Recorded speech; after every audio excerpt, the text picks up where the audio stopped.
Alrighty, everyone. So this week I want to talk to you about something that may seem obvious, but you do need to take time to study the material that you're learning, right?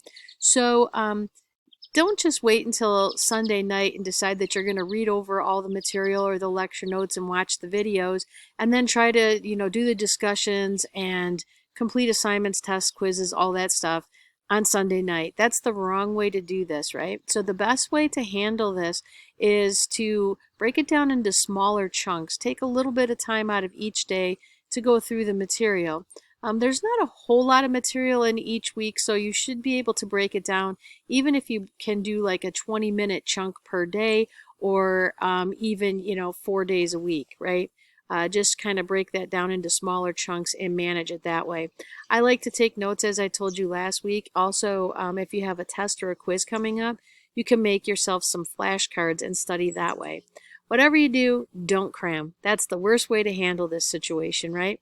I'm here to help you guys. If you need anything, give me a call. You also have my email address.